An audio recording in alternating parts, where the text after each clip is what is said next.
Alright, Assalamualaikum warahmatullahi wabarakatuh.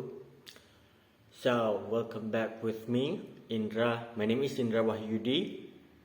So today we are going to talk about public sector interpreting.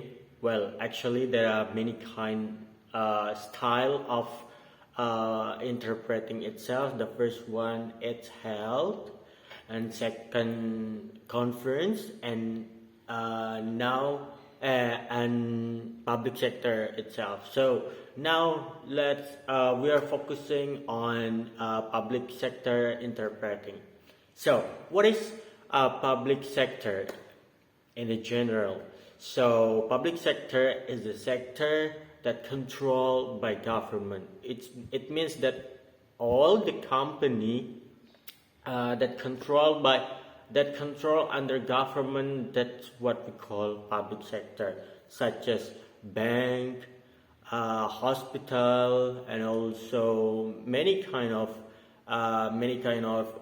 company itself. So basically, someone who are become interpreting in public sector, they have a large vocabulary. They have to know the context of the vocabulary when they work as economic, and also their work as a bank. They have to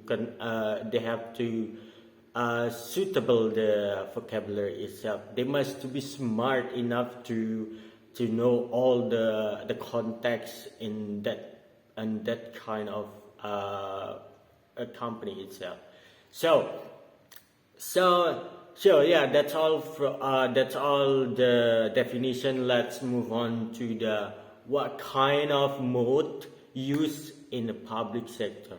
So basically, there are three kind of mode that I'm going to explain this time. So the first one is consecutive interpreting. Second one is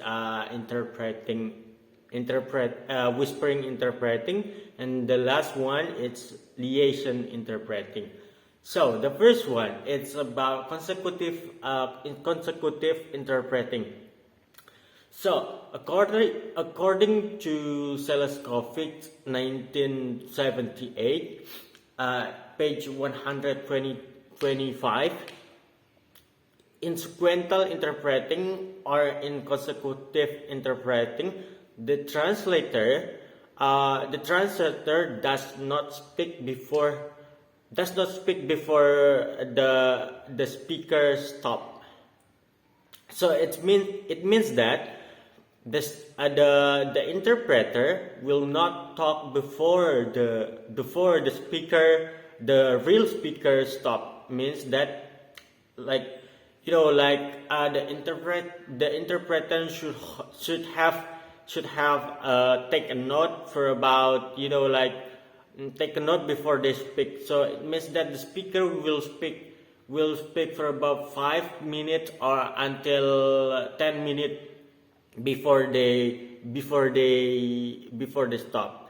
It means that the interpreter has to take the note, and they also try to analyze the message inside the message itself. So it means that they have to analyze all the statement that the speaker has been brought. So yeah. So that's I think that this kind of interpreting is one of the easiest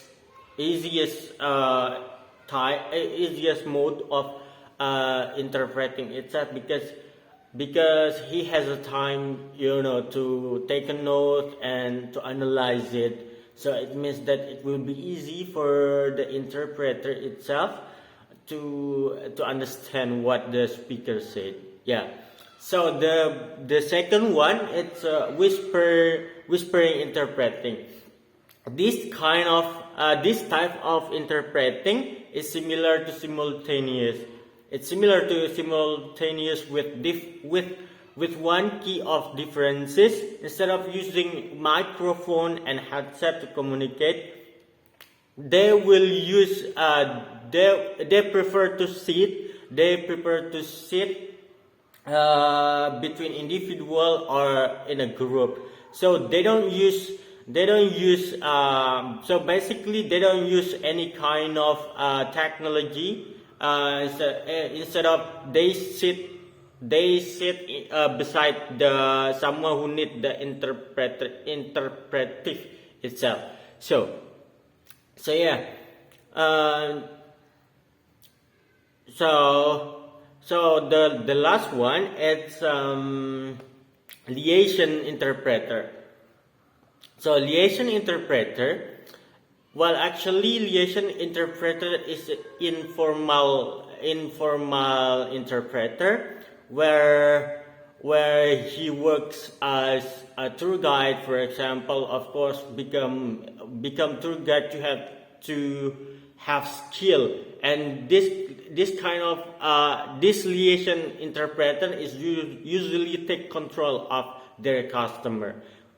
For example, when tour guide, when tour guide try to explain history of Lombok, for example, when they on the bus, for example, they're trying to, they know how to play the game, they know how to control the situation when his customer feel bored, for example. They have to make the situation become more happy, and that's the reason why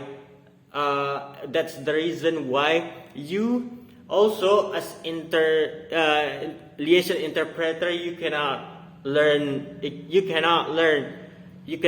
it from school, instead of by experience. As long as you doing your job, I mean, like time by time, it's gonna be more it's gonna be it's gonna be more fun for you. Yeah, that's 3 kind of mode that usually used in public sector. So yeah, thank you so much for your nice attention, and the last I say wassalamualaikum warahmatullahi wabarakatuh. Bye bye.